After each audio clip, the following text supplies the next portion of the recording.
welcome to Momentum Mondays. This is our weekly space to just check in, reset, and go into this week with a very clear plan for your nutrition and your workouts and your mindset. And just a quick reminder that these calls are recorded. So if you miss one, you can catch it in the replay inside the program. And if you want to stay off camera, totally fine. And if you want to just feel comfortable and you feel comfortable with turning it on, I always love to see your smiling faces. So let's get into it right now. Let's see. Hello, Dawn. All right. Yes. Let's start off first with your wins for this week, because we're going to celebrate the little things or big things. So what's one win from last week that somebody wants to share that they feel proud of? Like I say, it could be small, it could be big. Just share. Oh, I see a didn't eat sugar from Debbie. Yes. I got home from my 2 weeks off, and yesterday I just told myself that was enough. And so I'm back on everything that I need to be on and doing correctly. Good. Well, that's a win. Just getting back into business, but also acknowledging that it's okay to take a little pause with a vacation as well. We can call that maintenance phase. I didn't eat so bad, but it was the working out and getting my steps in and that kind of things that really lacked. But yeah, I'm back to all of it. So I'm happy. Welcome back, Lee. Thank you. More shares?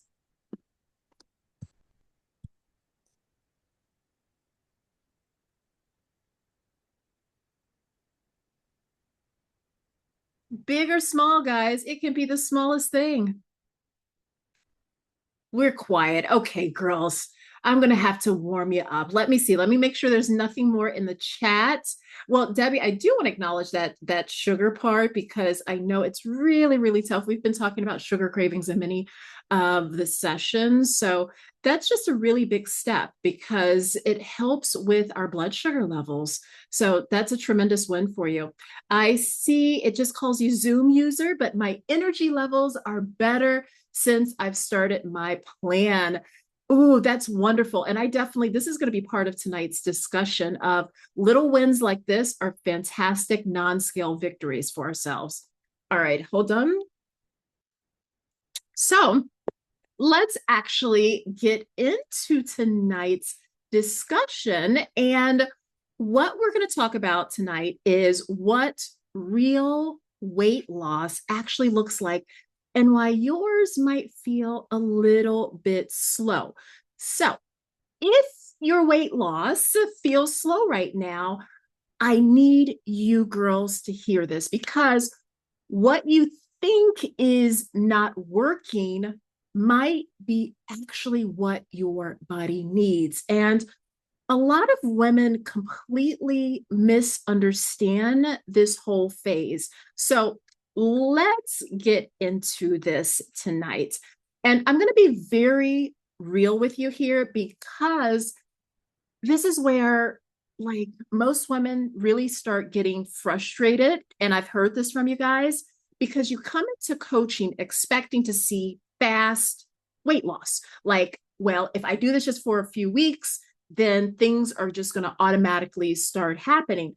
But what actually starts to happen is a little bit different. It might be slower. It's going to be steadier. And at first, it might actually feel like absolutely nothing's happening. And that actually is where we start building a lot of frustration. Now, here's the thing. The real reason for that goes deeper than what you realize.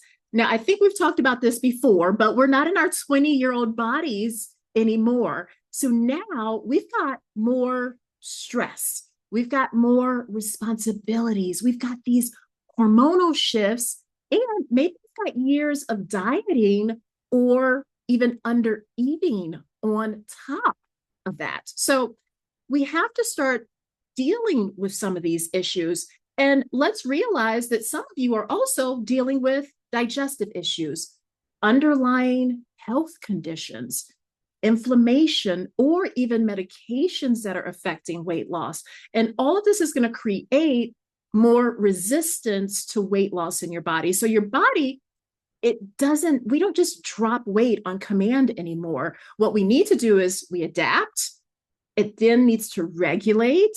It has to stabilize before your body actually feels safe to lose weight. And obviously now it's way more complex, and that's why you're here. So most importantly, what I want you to realize is in coaching right now with you ladies, we're not here to chase these fast results. We're here to actually help you rebuild your body in a way that it can respond again. So I know this might hit home for some of you right now. And here's the thing that where I see a really big disconnect. So some of you actually are doing really well, okay? But then you still feel like it's not good enough and that you're not doing what you need to do to make progress. And the thing is, it's your expectation. So your expectation of your progress is off because sustainable progress, you have to realize that doesn't look like just the scale dropping, okay? Even though I know it's nice when it does.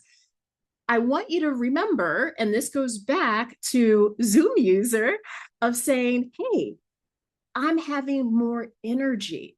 Or maybe for you, it's you're actually starting to have more hunger again. You're having fewer cravings, better digestion, improved sleep. Maybe your workouts are stronger. Or even better yet, and I've heard this on the call before, we have lab work that's improving. These are the real signs that your body's changing. And yes, fat loss, if we look at that, that's going to safely be at somewhere around half a pound a week, maybe a few pounds in a month. And truthfully, sometimes there might be no change on the scale at all. I've had clients lose weight quickly and still feel unhappy. And I've had clients lose slowly and completely transform their lives. And obviously, the ones who go slower, they're the ones who actually keep it off. I know fat loss feels impressive, but it's the slow weight loss that's going to really change you. And I just want to emphasize tonight that we just need to stop measuring success only by the scale because your body's changing in ways, in other ways that really matter first for you for longevity. Okay. Let's talk about now why things might not be showing up yet. Okay. Because you're like, well, what's going on in my body? There are a few reasons. And first, let's talk about this one. Consistency. Consistency might not be where it needs to be yet. And that's okay. But we have to be honest about it. Second, your body, maybe it's still taking a little bit longer to repair your metabolism. Maybe it's still adjusting to more food, or it's adapting to stress, or you're still figuring out how to actually manage stress in your life. Or for some of you, you're learning a completely new routine. And let me give you an example of this. I have some clients right now, several of them. The scale really actually isn't moving yet, but they've gone from barely eating, a lot of high stress, inconsistent movement, and processed foods. And now they've moved to structured meals, strength training, whole foods, awareness. And that is a massive shift. So your body, it's changing, even if the scale hasn't caught up, okay? The weight will come, but we have to build a foundation first. So what I want to talk you through right now is the phases of fat loss, because this is the part where we don't always talk about this out loud.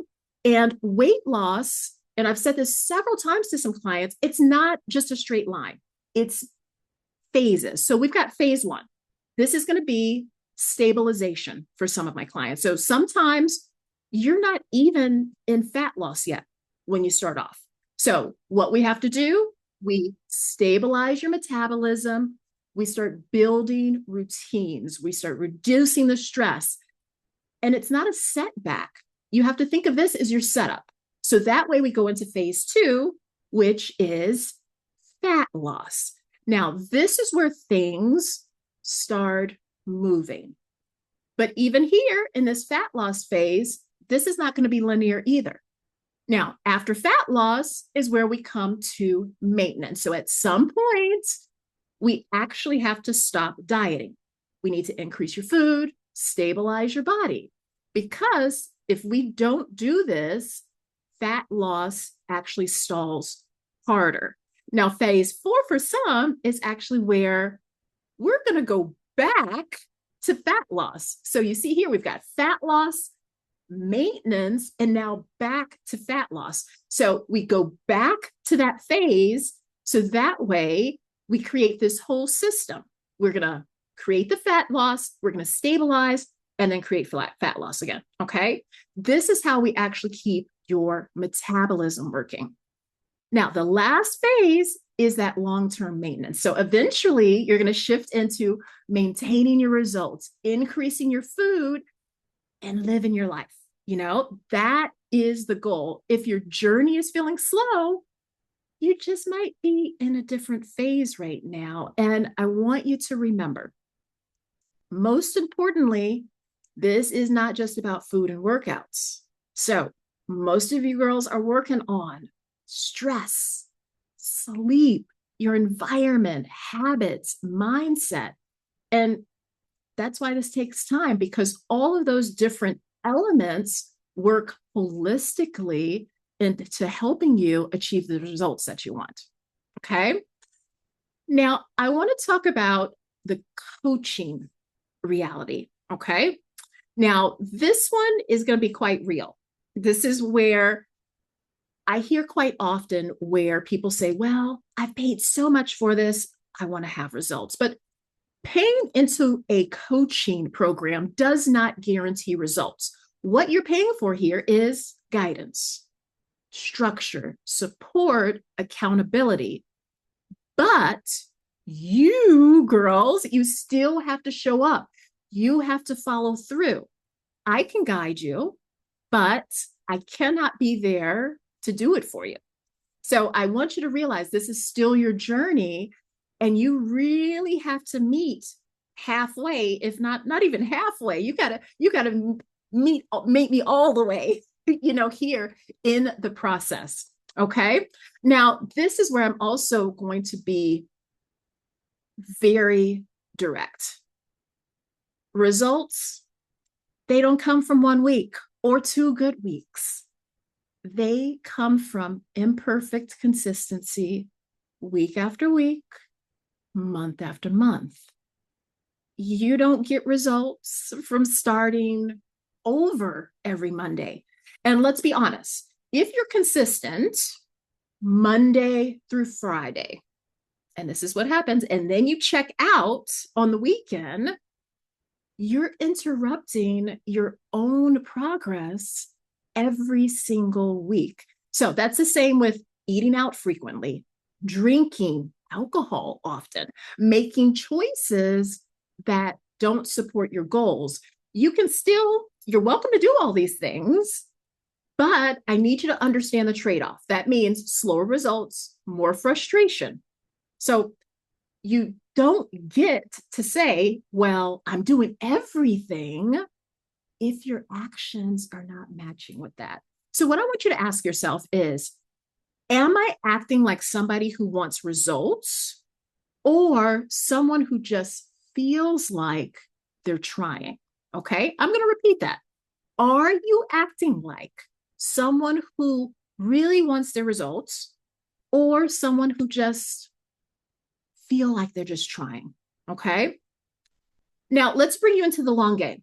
I want to bring this home today with just something personal.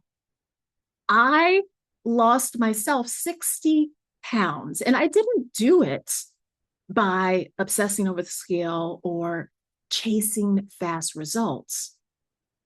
I focus purely on habits, simple ones. It was water, protein, reducing sugar, taking care of my body by moving around. And I did that in real life, okay? Real life with a newborn, two young kids, and a partner that was living abroad during that time. So imagine there was stress. There was life just lifing on me. But it wasn't just a physical transformation. So that's not what happened first in my situation. I really created a lifestyle and mindset shift. And from there, the body followed. Okay. So women who are getting results, they're the most consistent. So I will have another question for you to ask yourself. Instead of saying, and I'm going to pause on this one, instead of asking yourself, how fast can I lose weight? I need you to start asking this. Am I becoming someone who knows how to keep it off? And I'm going to leave you with this because for most of you, this is not a journey of 4 or 6 months. Okay. This is just the beginning. If you really look at everything that I talked about so far, the phases, the adaptations, the habits, the lifestyle shifts, you can see clearly that this takes time. And more importantly, it takes guidance while you're going through all these processes. And the clients who gets really good results, the ones who really, really transform, are not the ones that are trying to rush this. They're the ones who stay in it long enough to move through all of these phases with support, with structure, with all the accountability. And I have clients, a couple of them are on this call, this evening, who they didn't reach their goal in their first round. And they most certainly didn't see this as a failure. What they saw this as, I'm not done yet. And continuing coaching was just a natural step because the reality is that you can absolutely continue this on your own. But when you do that, you're now responsible for what? Making your own adjustments.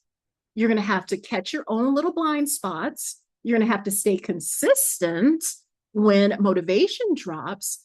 And you have to navigate all those plateaus without the support. And that's where many people stall in the process of body recomposition. Because if you're sitting there going, well, I know I still have to go on and do more, then the smartest thing that you can do is not to start over. You're going to have to continue moving forward with some type of support. So what I'm going to do is I'll make sure to drop in the link that Rose made if you guys are interested in continuing with coaching, if you're almost at the end of your coaching, so you can take a look at that and consider. Now, I just want you to go to yourself, am I done? Or am I just getting started? I want you to have that mindset. It's not over. It's honestly never over because we're in this for the longevity game. So yeah, if you're ready for those changes, then make sure you're continuing. Okay.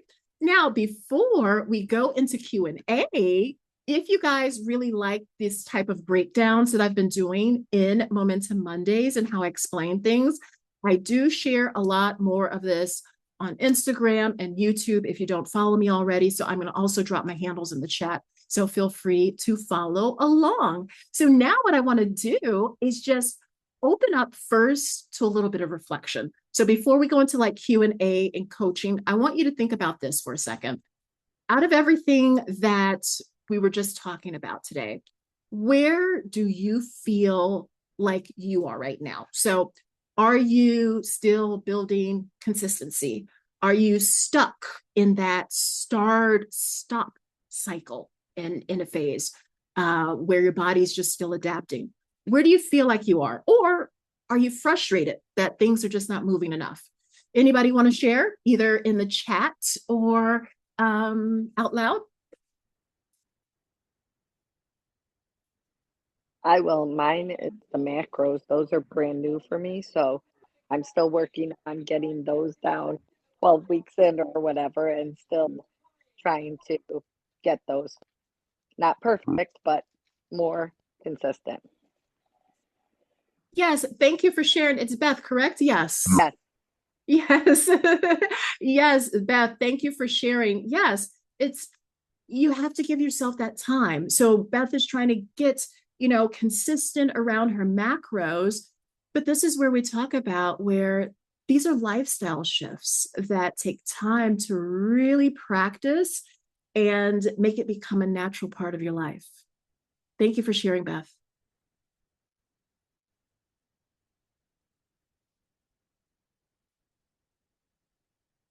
I see Debbie here. I'm going to read yours out loud. I'm only 2 weeks in. I've increased my protein and I'm lifting much heavier. I'm in a good mind frame and I know this will take time. I appreciate the coaching and community. Thank you for sharing that, Debbie. Yes. So, again, very small shifts and getting into that mindset. Even Debbie is someone who's also someone in the wellness community. So she understands what it takes. And it's beautiful to see that evolution, even with just 2 weeks in. Well, can you hear me? Yes, I can. Okay, Hello, Linda. hi, I'm in maintenance right now. I've been doing this for almost a whole year now, so I've lost a considerably amount of weight, and so I'm just on a little break right now. I only got like 10, 15 more pounds to go. My goal weight was I'd had like 10 pounds, but I said I could do like 15 at least, I think, more. My husband don't want me to, but I do. Linda, Yeah, thank you so for sharing. So you are in maintenance right now, but it sounds like what you've gone through, especially since you've been here about a year, then you've probably gone through multiple stages of fat loss, stabilization, fat loss, stabilization. So yeah, that stabilizes a maintenance phase as well. So then you go into yeah, that final phase of wherever it is that you're trying to take yourself with the 10, 15 pounds. But as you see, it's a process. It's a yes it cycle. is. Yeah, yeah, Yeah. but beautiful that you've stuck with it for this time and been in the program to give yourself that accountability.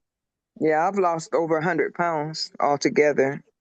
Oh my gosh, what a beautiful journey. So Yeah. beyond the pounds, would you be open to sharing some of the non-scale sort of Oh, yeah. victories and things that you've experienced? Yes. I'm 73 years old. I will be next month. And I've been on blood pressure medication since in my 30s. So now I haven't had any in about 5 months now. Yes. I feel much better. I had locked up on my left side. I can move better. I got more energy. I sleep better. Yeah. I mean, overall, I mean, there's no sugar cravings. Now I ate some sugar on Saturday because we had an outing, but still, I'm not really craving it. I'm not craving it because it's been out of my system for a while, you know. Yeah. So yeah, so I thank God for that. I mean, yeah, and I mean, I would let up at times, but mostly I was consistent and stayed where I needed to stay. Then, I take a little break and then go back. Yeah. Yeah. That is phenomenal, Linda. So, what you've shared is a very beautiful list of wins: energy, reduced cravings. Well, first of all, off of the medication as well. I'm going to have to ask you one more question because this is a unique opportunity to have someone who's had this type of weight loss success and the non-scale victories. Yes. Tell us, what is the biggest shift for you and how you create this success for yourself? And you've created some longevity in this success for yourself. So what were you able to lock in to create this success? I stopped eating after 7. I don't do it because I was always a nighttime snacker. I don't do that anymore. Then increase the water. Um, yeah, I I was consistent about not eating until like 12. Give my body time to do what it needed to do. And yeah, and I was consistent on weighing my food and logging. Yes. So I mean, I stuck pretty well to it. I'm not saying I was perfect. I wasn't no 100%. But yeah, I did what I need to do. Well, I'm going to give you that last bit of applause here, Linda, because you know what? That's the whole thing that I preach is imperfect consistency, showing up in small ways over time and letting it all build up. And ladies, we heard it, 100 pounds. So, Yeah, Linda, I was beautiful. pre-diabetic. My cholesterol was high, and I had my last checkup about 4 months ago, and he said, "Oh, Linda," he said, "your numbers are perfect."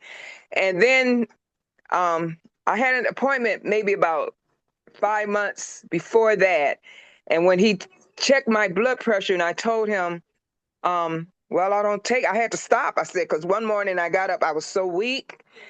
And I said, I felt like I was going to faint, and I was here by myself. And my mind said, check your blood pressure. And my blood pressure was so low. And I said, oh, wow. And it wasn't 12 yet. I said, but let me eat a little something. So then I did. I felt a little better. And I said, well, I'll check it in the morning. If it be this low, I ain't taking it. And I haven't had any since. So then when I had my appointment with him, he said, well, maybe we'll put you on a very low dosage, he said. So usually when he says stuff to me like that, right before he leaves, he said, well, okay, I sent your meds in. You can go pick them up. Well, he didn't say it. So I thought, well, maybe, because he said, I want to see you in a month. Usually he see me every 6 months, but this time he said, I want to see you in a month. So then I thought, well, maybe he didn't say nothing because he want to see me in a month to see where it's at then, and then he'll decide what he want to do. So when I went back the next month, he said, oh, your blood pressure is so beautiful. He said, so we'll just keep you on that low dosage. And I said, what dosage? Say your blood pressure medicine. And I said, well, I thought you didn't send it in. I said, I ain't been taking nothing. And he looked at me and he says, wow, your numbers are great. And he said, well, you just get on that low dosage. And I said, for what? I said, no. Mm-mm. If it's doing Beautiful. fine, why do I need the meds? I said, nope.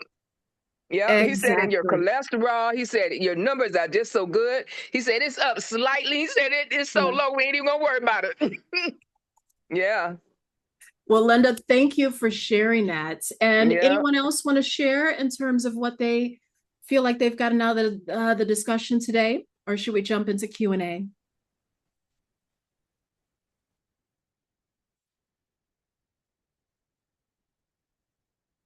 Okay, well, let me right now, before I forget, I'm going to drop the extension link. So any of you guys who are coming to the end of your coaching right now can consider and look it up. So there it is. So let's jump into coaching right now. So this opens up the floor to you ladies to whatever's going on, what you're feeling like discussing, getting some support on, whether it's from me or from the community that's here. Yeah, if there's any questions already, please throw it out there. And I have a nice little list in case you guys are quiet on me. Oh, I'll go. Hi, Eleanor. Hi there. Good to see you. First of all, I got in the call about 10 minutes late, but man, you were into that um, um, information about consistency and feeling like you're doing the. It's, I laugh so hard because we do, and this is just. I, I've I've been up and down with this whole weight thing my really since I was 16. And so when does it stop? It doesn't stop. It doesn't. Like we have to just somebody asked me why I didn't go out to dinner with a group the other night. I said because if I do that every week, then my body changes in a way I don't want it to change. So I just can't. I'm not at this point in my life. In the future, yes, every now and then, but not now. So my question though is, because I came to this program after losing weight on a GLP-1 study, and then I'm kind of refeeding now. How long does that usually last? And then how long is maintenance? And then the next, like what you have this succession of stages, which is great. How long generally does each piece last? You're asking, so Eleanor's question is how long do each of the phases of weight loss last? So she's entering right now, you said on sort of like a stabilization phase, it sounds like, from Yes, they're being on the bringing up GLP. my calories because they were so low. And so they're bringing up my calories just like 50 calories every couple of weeks. Um, and uh, and so I'm wondering, okay, you get to there's the kind of, I guess, I call it refeeding. And thank God I have guidance on that because that was the scariest thing for me. I didn't want to gain the weight back. And now I know how to do it without just going, oh, 800 calories. Now we're doing 1600 calories. So, there's the stabilization. I guess you call it stabilization, maintenance, and then fat loss. So I was wondering what um, I'm in my head. I'm visualizing it like a calendar. Like each one is a season. How long does each season last? I like that you refer to a season. And here's the challenge where I can't give you specific like time frames because every single woman who comes in has a different story within their body. And there's a lot of sort of layers to that. So with your layer, there's a GLP-1. Hmm. I have a client who I think, yes, even dropped a question here and saying she had the same question, where she, for a good 10 years, was on a 1 meal a day plan, 10 years. Wow, Okay. I heard that. Yeah, that's Yes. And then I can have clients who have been coming in, and these are talking, I'm all referring to clients like yourself who come in and have to stabilize. right. I had a client who came in who was excessively exercising. So she was doing a lot of what is the concept called? Orange Theory. So doing a lot of Orange Theory classes plus low calorie eating. So God, each person metabolically is a little bit different. So what they've been doing in terms of training and how they've been eating. And every single body hormonally is at a different stage. Each of you are at different ages as well. right, So right. perimenopause, menopause, postmenopause, all the stages. So it's really hard to give an exact time. What I truly in my heart, not a number, but what I'd love to say to a client who's coming in and stabilizing themselves first is take the next 4 to 6 months and just stabilize. Give your body time. Then start trying to cut your calories.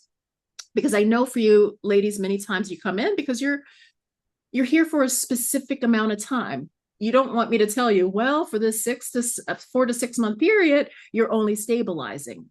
Okay. Well, right, But the reality is, it's probably healthier for your body if you spend that time that long almost stabilizing.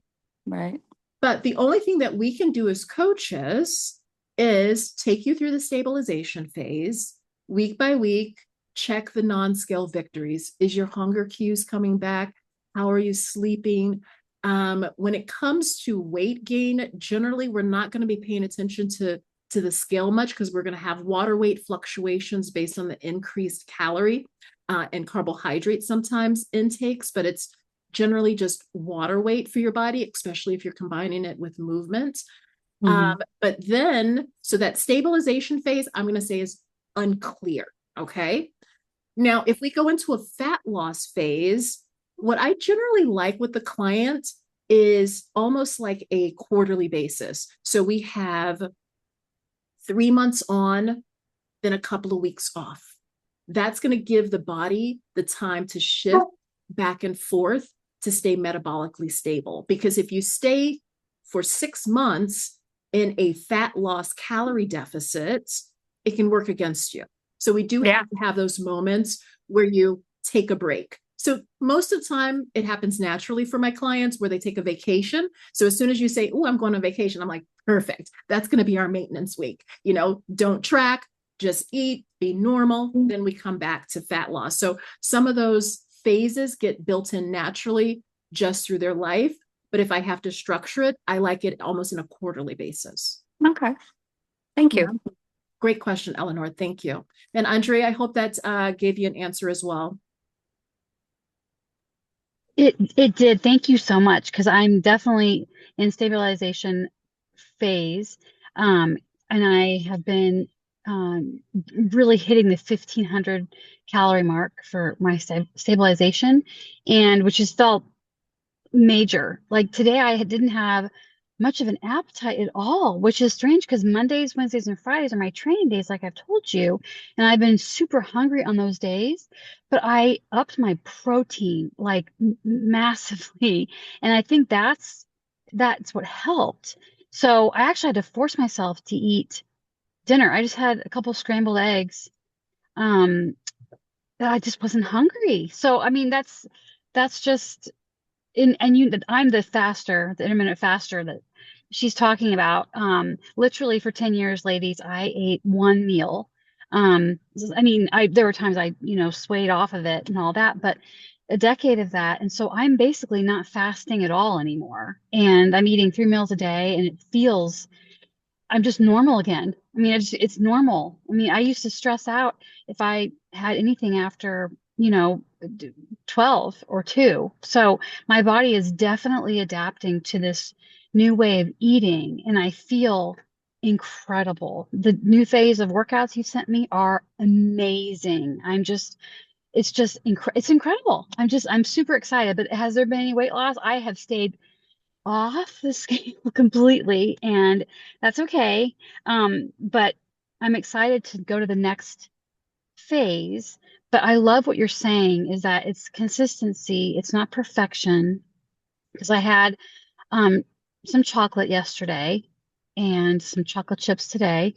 So, anyways, yeah. So, and I only have like at the most 15 pounds to lose, at the very most. So I know the process is going to take longer, and I've committed to truly trusting it and trusting you, Erica, and enjoying this journey.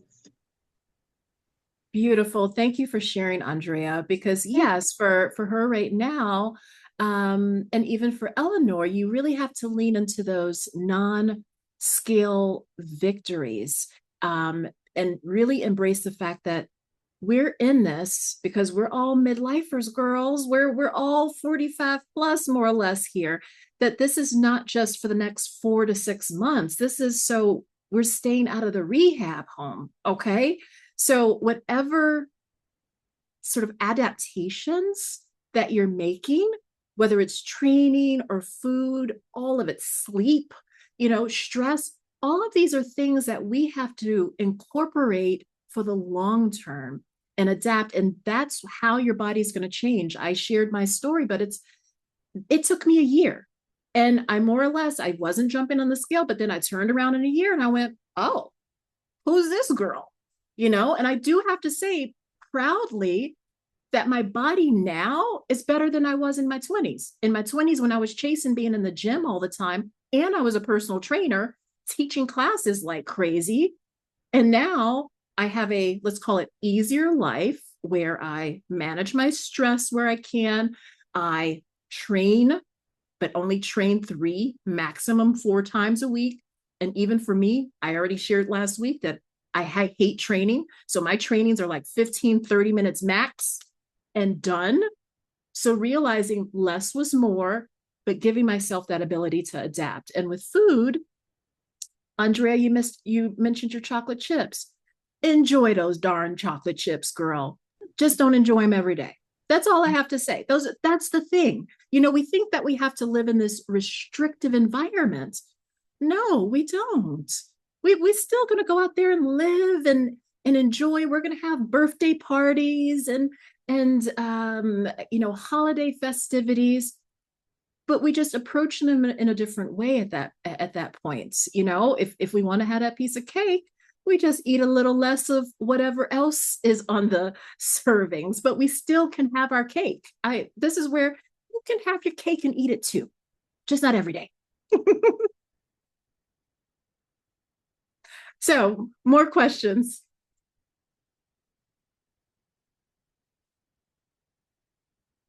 Well, I'm going to throw one out there. Let's ask this one. Where do you feel like you're getting in your own way right now?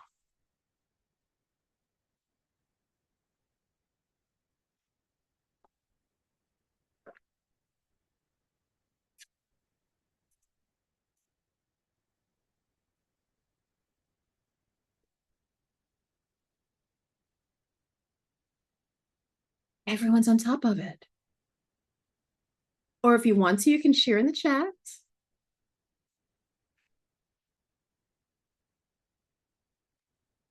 With me, maybe with my exercises, you know, yeah, staying consistent with that. Yeah. So you're finding it tough to stay consistent with the exercise program. What makes you successful on the days that you are doing it?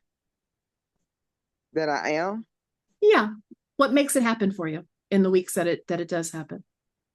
Well, I still have a lot of pain in my thigh over there where it locked up. So then I slow down and then I get off track. Yeah. That's the problem. And I have they say I got arthritis real bad. So then that lower back thing. Yeah. Well, then, Linda, thank you for sharing this in terms of where sometimes you're actually just held back by physical limitations. And this is Mm-hmm. where I would say you give yourself that space and compassion of realizing that our bodies still can be made in the kitchen.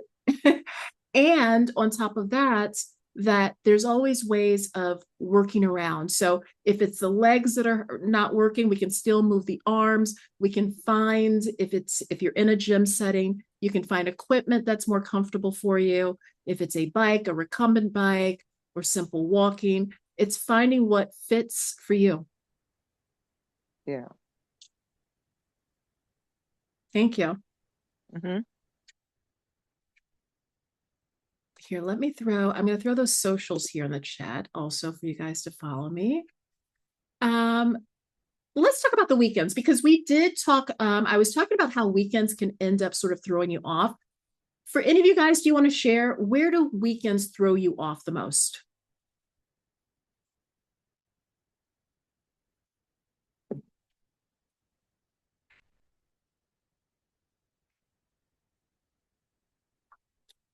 Eating out. Okay.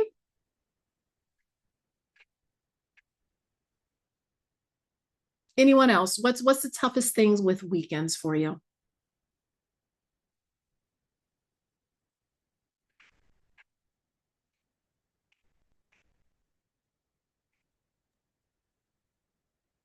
I'm thinking for most people, it might be because they're off schedule. I don't have that issue anymore because I'm not working or I don't have kids to do that. So I make my own schedule, and my schedule is I like the same thing every day, mostly. So, but I remember when I was working, like weekends can feel like, oh, I've worked so hard, I deserve. And then my mindset now is not that I deserve to do something that doesn't meet my goals. I think you talked about having your like cravings. Somebody did, I can't remember, having your cravings meet your goals, and I put that in my head, and it's just so funny now. It's like, yeah, I do want that, but it's not going to make me meet my goal. And consistency is going to get me there, especially since I'm down to like the last 10 pounds or so. So if you want it, for me, it's don't eat it. you know, and I remind myself, you had a lot of good donuts in your life, Eleanor. You've had some good ones, and And that was good. And that was then. And now is not my donut time. You know, my son brought home donuts from my favorite place. You know, they've been sitting on the counter. Fortunately, the ants got to them. But, you know, previously they would have been gone. It would have been like, oh, great. And I would have eaten one a day until they were gone. And that would have been it. But it doesn't help me towards my goal. Like I don't want to look at my coach and say, she's like, oh, I'm really trying so hard. It's like, yeah, you know, I looked at your breakfast. They were pretty sugared up the last 3 days. But yeah, that whole concept I learned here of have your craving, and you know, I do a little mental conversation, my craving and my goal. And then usually it's like I want to do this, and then my goal just goes, girl, that's all you need. It's like, we know you want to do that. Everybody wants to do that. But that's why everybody isn't meeting their goals, you know? So, anyway, it's been a really powerful thing to craving meet goal. Oh, yeah, I have a goal. End of conversation, you know? Put the cheesecake away. Yeah.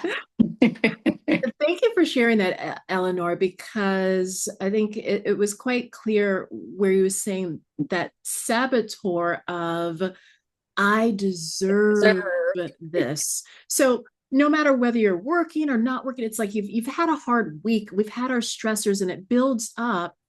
And then we don't even realize that that I deserve language, it starts on Friday night and then it extends to Sunday. And that's a lot can go on from Friday night to Mhm. Sunday evening in terms of caloric intake and carbohydrate intake and alcohol intake that completely shifts all the phenomenal work that you've done. Just those slight increases increase your calorie, or not increase, but increase how many calories that you've eaten per on average for that week, and then it's over. Now, here's the thing that I do want to say though, because we talk about this in terms of this program and fat loss, but quite honestly, this is again what is going to happen for years to come. That every weekend doesn't have to necessarily become a party, because when it does, that's how the weight ends up creeping back up slowly on you. And that's what you don't want either. And I was talking to a client this week, and it was interesting because it's, if we're talking about sabotage and we're talking about weekends, we can even just talk about just socialization in general. And she was telling me that she visits her mom often. And I asked her immediately, I said, well, because my mom lives away, so I don't have to worry about it. But I was like, how often do you see your mom? And I was thinking that she was going to say, oh, I see her once a week. And she says, no, I see her like 4 or 5 times out of the week. And the challenge with every time she visits her mom is that her mom serves her a nice warm cup of coffee with cream and sugar, but her mom also likes to slip her a honey bun. So I went, wait, that means we're getting slipped at least 3 or 4 times out of the week, an extra little honey bun or pastry with this cup of coffee. So this is a moment too where you have to say, okay, what are these social moments that I'm having a hard time of saying no to, that I actually have to create some boundaries around? We're not going to stop seeing mom. We're not going to go stop seeing girlfriends or whatever that social moment. But where do we have to create some boundaries and really embrace and really embody this new lifestyle that you have? Thank you for sharing again, Eleanor, on that. I see even here Jill saying attending live sporting events. Oh, girl. Yes, that is a tough one. I'm going to assume, Jill, if you want to expand on it, do you want to expand on it? If not, I'm going to assume what it means. Do you feel comfortable in expanding on these live sporting events?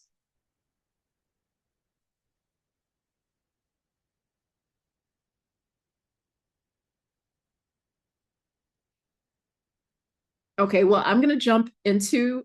Oh, okay, yeah, okay, yes, exactly. Hot dogs, beer, just absolute junk. I don't think I've walked into a sporting venue that was serving sushi and salads. So this is where, if we talk about the weekends, I do want to coach you on preparation. I've been there, I've done that. This is where you have two options. Okay, one option is you're just already eating before you go there, and you're just going to enjoy maybe a drink. Maybe that's your night that you do enjoy a beer. um, or if you want to have food because you really had no other options, you prep your day to actually enjoy that sporting event.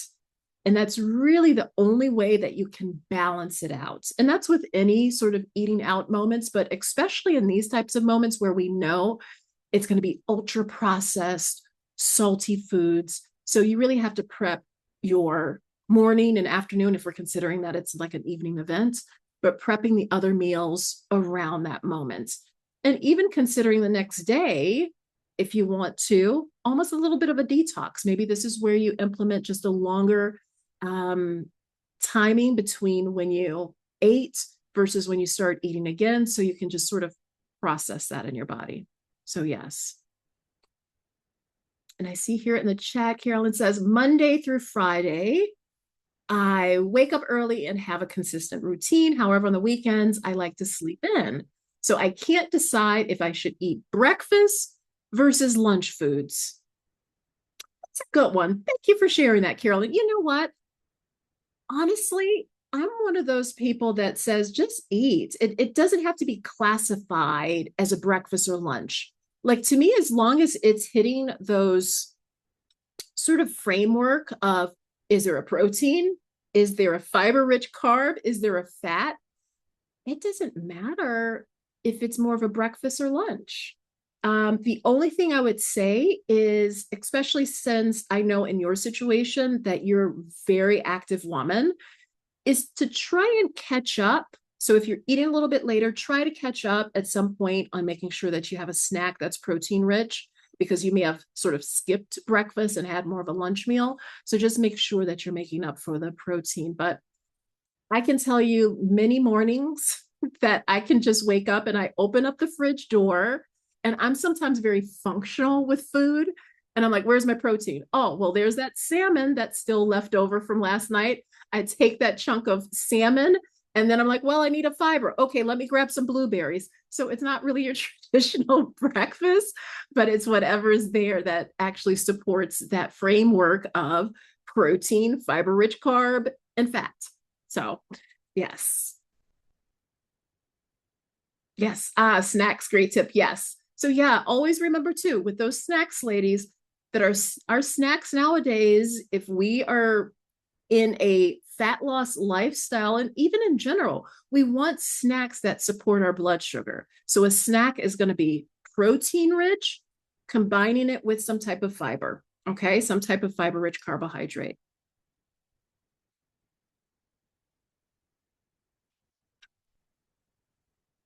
Anyone else? Well, I'm going to throw this question out here. We've got just a couple of more minutes. What feels hardest to stay consistent with when life gets busy for you?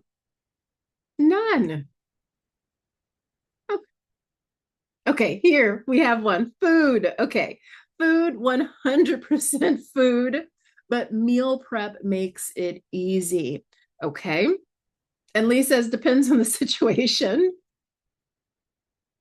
Yeah, let's come back to where Eleanor, where you're talking about food, because I think this is quite common for many women in terms of inconsistency is around food.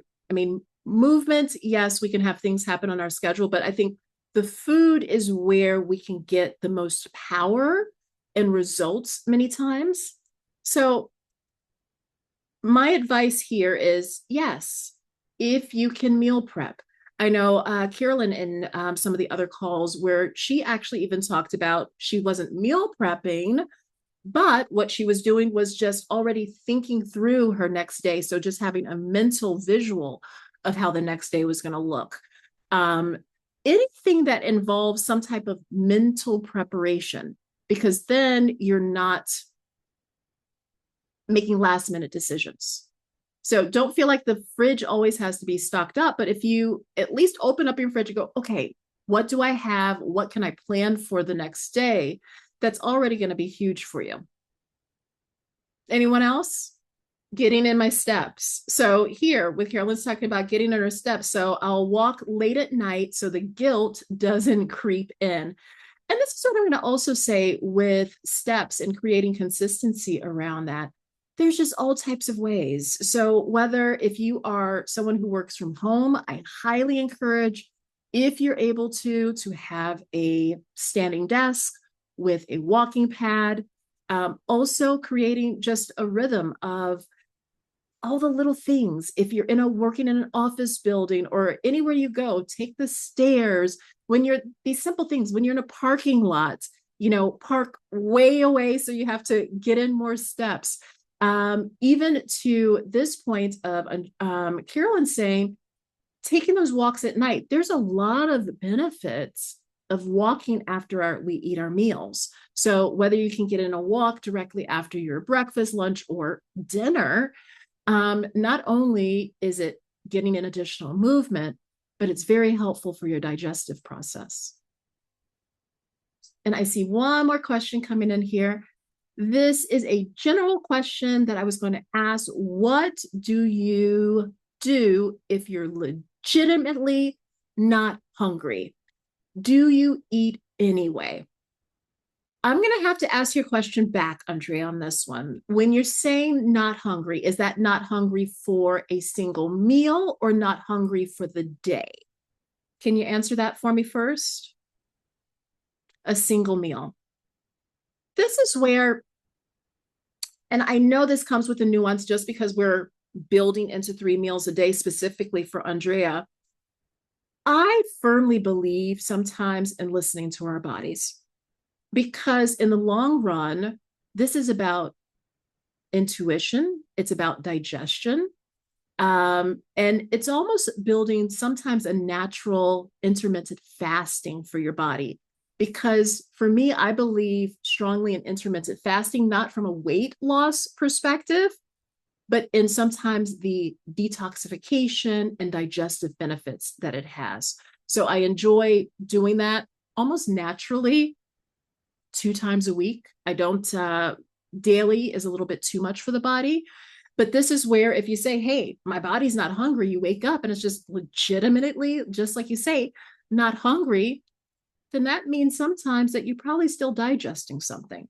Now, the nuance here, and this is where I have to be careful, is if you continue to have this on a daily basis, and that's pulling your average calories down real low, then that's where it might become a concern, okay?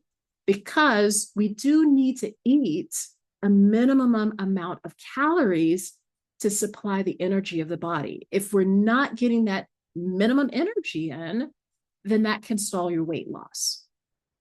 Okay? Yeah. So yeah, she says, got it, had a very satisfying lunch and I wasn't hungry for dinner.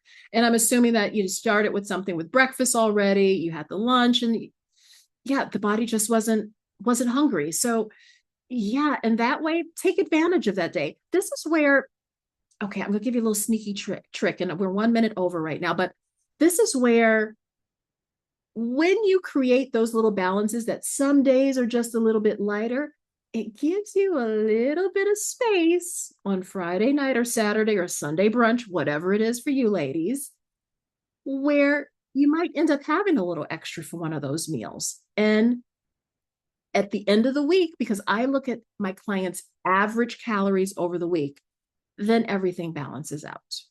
Okay? But it's just not something you want to do on a daily basis. Okay, well, ladies, we are going to land this plane. So here's the thing. I want you to honestly just work on this future version of you. And she comes from what we've been talking about, being consistent. And consistency, just like Miss Linda showed, we can show consistency even when sometimes it's messy, even when it's slow, even when it doesn't feel like it's working yet. So this week, pick one thing, just one, and put it on repeat, because the women who keep on going, even when it's not perfect, are the ones who are going to get there. So, ladies, go out and build some momentum this week, and I will see you in the next Momentum Monday. All right, have a fabulous one.